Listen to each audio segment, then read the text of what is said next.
पुरसुकून गांव में शेख यूसुफ नामी एक खाकसार शख्स रहता था जो एक रिटायर्ड फौजी था और अपनी बहादुरी और मेहरबानी के लिए दूर दूर तक मशहूर था।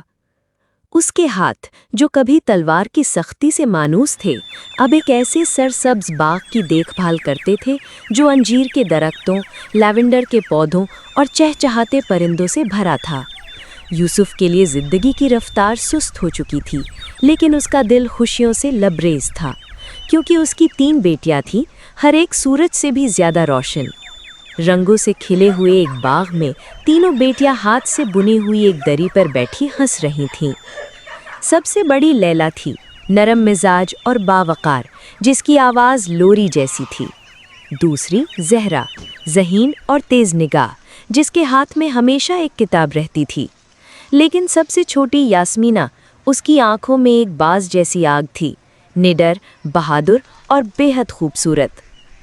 वो जैतून की एक पुराने दरख्त के साए तले अनार का शरबत और शहद में डूबी मिठाइयाँ खाते हुए हंस रही थी। शाखों पर परिंदे चहचहा रहे थे, एक हल्की सी हवा उनके बालों से खेल रही थी। एक लम्हे के लिए दुनिया मुकम्मल थी। एक सुबह शाही दरबार से एक सवार गरजते घोड़े पर गांव में दाखिल हुआ। उसके साथ खौफनाक खबर थी। पुरानी सरहदी जंग दोबारा भड़क उठी थी और हर काबिल मर्द, ख्वाह बूढ़ा ही क्यों न हो, को दोबारा फौज में बुलाया जा रहा था। शेख यूसुफ भी शामिल थे। लेकिन मेरे वालिद बहुत बूढ़े हैं, लैला रो पड़ी। उन्होंने अपनी कुर्बानी दे दी है, अब इन्हें सुकून से जीने दो, ज़हरा ने दरख्वास्त की। तब यास्मीना आगे बढ़ी, आंखों में शौले चमक रहे थे। अब्बा, मुझे अपनी जगह जाने दो। यूसुफ ने थका हुआ सा मुस्कुराहट के साथ जवाब दिया, बेटी, ये कोई खेल नहीं, जंग तुम्हारे लिए नहीं है। लेकिन यास्मीना के अज़्म में लर्जिश न आई। इसी रात यूसुफ ने अपनी बेटियों को आजमाने का फैसला किया। वो भयानक भेड़िया बनकर अंधेरे जंगल के रास्ते में छुप गया। जब लैला ने रवांगी की कोशिश की तो उसने दरख्तों के बेचे खूंखार दरिंदे को देखा और चीख मारकर वापस भाग गई। ज़हरा भी गई और उसका अंजाम भी वही हुआ। लेकिन यास्मीना, वो न डरी। उसने ज़मीन से एक मोटी शाख उठाई, खौफनाक भेड़िए की आंखों में आंखें डाली और बगैर हिचकिचाहट के वार किया। जब भेड़िया करहाने लगा, तब जाकर उसे अपने बाप की आंखें नजर आईं। यूसुफ ने इंसानी रूप में लौटते हुए उसका हाथ थामा और धीरे से कहा, तू वाकई शेरनी का दिल रखती है, तू जाएगी। यास्मीना ने अपने बाल बांधे, सिपाहियों का लिबास पहना और यासिर बिन यूसुफ के नाम से फौज में शामिल हो गई। वो अकेली घोड़े पर सवार खेतों, दरियाओं और पहाड़ियों को उबूर करती हुई जंग के दिल में जा पहुंची। वो न सिर्फ तलवार से बल्कि अक्ल और तदब्बुर से भी लड़ी और जल्द ही सिपाहियों में इज्जत और मकाम हासिल कर लिया। वहाँ उसकी मुलाकात एक अनोखे लेकिन बावकार जंगजू से हुई। इब्राहिम अजीब, एक बुलंद कामत, खामोश तबा मर्द, जिनकी आंखें बादलों से भरे तूफान की मानिंद थीं।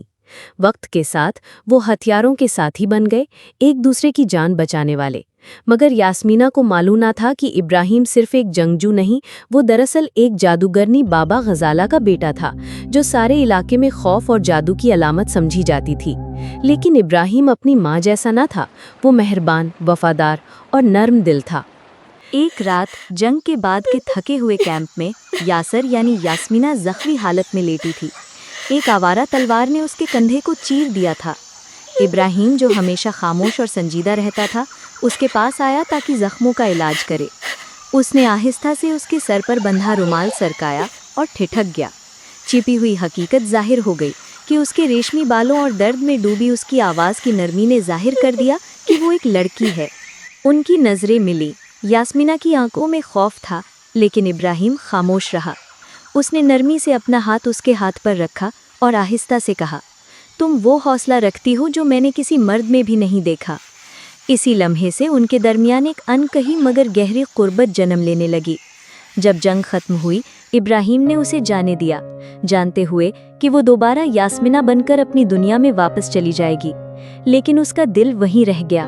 सो वो वादिये सरगोशियों के परिंदों की तलाश में निकला, नन्हे सुनहरी परिंदे जो दिलों का रास्ता पहचान लेते थे। उसने अपने हाथ से उन्हें दाना खिलाया और आहिस्ता से यास्मीना का नाम लिया। इसे मेरे पास ले आओ, अगर इसका दिल अब भी मुझे याद रखता है। यास्मीना भी यासिर के रूप में अपने घर लौटी। शेख यूसुफ की आंखों में फख्र और खुशी के आंसू थे। उन्होंने अपनी बेटी को सीने से लगाकर इस्तकबाल किया। उन्होंने इरादा किया कि हर बेटी को कुछ खास तोहफा दें। लैला ने रेशम मांगा, जहरा ने किताबें, लेकिन यास्मीना ने कहा, मेरे लिए सबसे छोटे परिंदे लाइए जो आप ढूंढ सकें। थोड़ी ही देर में सुनहरे पिंजरे में नन्हे परिंदे आ गए। रात के वक्त वो उनसे सरगोशियां करती, अपने हाथ से दाना डालती, और एक रात वो परिंदे पिंजरे से निकले उसके सर के ऊपर चक्कर लगाते हुए नदी के पार एक पहाड़ी की तरफ उड़ गए। यास्मीना ने उनका पीछा किया। वहां पहाड़ी के दामन में इब्राहिम खड़ा था, अब सिर्फ हथियारों का साथी नहीं बल्कि महबूब। वो एक दूसरे को मिले। सिपाही की दोस्ती मोहब्बत में बदल चुकी थी। चंद दिन बाद वो दोनों रिश्ता-ए अज़दवाज में बंध गए, लेकिन उनकी खुशियां ज्यादा देर कायम न रह सकी।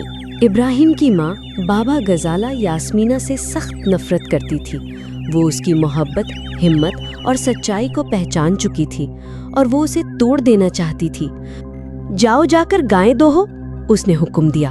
मगर ये गायें नहीं थीं, ये खौफनाक रीछ थे, भूखे और घर्राने वाले। यास्मीना ना घबराई ना पीछे हटी। वो आहिस्ता आहिस्ता करीब गई और एक कदीम लोरी गुनगुनाना शुरू कर दी। रीछ सर झुकाकर बैठ गए, उसकी आवाज से राम हो गए। अगले दिन बाबा गजाला ने गुस्से में कहा, जाओ जाकर बतखों को दाना खिलाओ।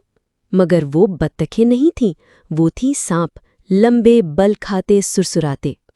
यास्मीना ने भुने हुए गोश्त के टुकड़े उनके सामने डाले। सांपों ने खुश होकर उसके कदमों के गिर्द लपटना शुरू कर दिया, जैसे वो मोहब्बत से उसे सलाम कह रहे हों। गुस्से से पागल होकर बाबा गजाला ने उसे एक बंद खत थमाया। ये मेरी बहन बाबा सईदा को दे आओ। लेकिन इब्राहिम ने उसे खबरदार किया, ये खत दरअसल तुम्हारी मौत का परवाना है। मेरी खाला को हुक्म है कि वो तुम्हें खा जाए। फिर उसने कहा, ये लो, रास्ते में तुम्हें एक कुआं मिलेगा, इसमें ये कांटा फेंक देना। दरवाजे को मक्खन से चिकना करना, झाड़ू को चौखट के नीचे छुपाना, बिल्लियों को खाना देना। जो बूढ़ी औरतें तिनका से बुनाई कर रही हों उन्हें लोहे की सुइयां देना। अगर तुम ये सब करोगी तो बच जाओगी। यास्मीना अंधेरे जंगल से गुजरी। रास्ते में कुआं आया, उसने कांटा फेंका। पानी 2 हिस्सों में चीर गया और एक पोशीदा रास्ता सामने आ गया। वो बाबा सईदा के घर पहुंची। बिल्कुल वैसा ही किया जैसे बताया गया था। बिल्लियों को खाना दिया, बनने वालियों को लोहे की सुइयां दी, दरवाजे पर मक्खन लगाया, झाड़ू को छुपा दिया। फिर उसने खत थमाया। बाबा सईदा खत पढ़ते ही अपने दांत तेज करने के लिए पीछे चली गई। इतने में यास्मीना जादुई बांसुरी लेकर खामोशी से वहां से निकल गई, वही बांसुरी जो उसे बचा सकती थी। जब बाबा सईदा वापस आई और उसे ना पाया तो वो पागल हो गई। दरवाजे को मारा, झाड़ू को कोसा, बिल्लियों को ठोकर मारी और चांद की तरफ मुंह करके चीखी। यास्मीना बांसुरी लेकर वापस आई। एक खामोश फतह की चमक उसकी आंखों में थी। बाबा गजाला के चेहरे पर जैसे आग भड़क उठी। उसकी आंखें गुस्से से दहकने लगीं, लबों पर बद्दुआएं मचलने लगीं। लेकिन उसके सामने खड़े इब्राहिम ने एक कदम आगे बढ़ाया। वो मेरी बीवी है, उसने पुरसुकून मगर मजबूत लहजे में कहा, मेरी बराबरी की साथी, और आज से हम तुम्हारे साए के नीचे नहीं रहेंगे। यास्मीना ने जादुई बांसुरी बजाई। दरियाए वोल्गा की मौजें रास्ता देने को पीछे हट गईं। उन्होंने हाथों में हाथ डाले, दरियाए उबूर किया और एक नई सरजमीन में कदम रखा। ऐसी सरजमीन जहां ना जादू पहुंच सकता था ना जुल्म का साया। वहां उन्होंने अपना नया घर बसाया, एक छोटा सा किला, मोहब्बत, हौसले और इज्जत की बुनियादों पर खड़ा। वहां बेटियों को तलवार उठाना सिखाया गया। यास्मीना खुद घुड़सवारी में माहिर थी, तलवार में बेमिसाल और इल्म में गहरी।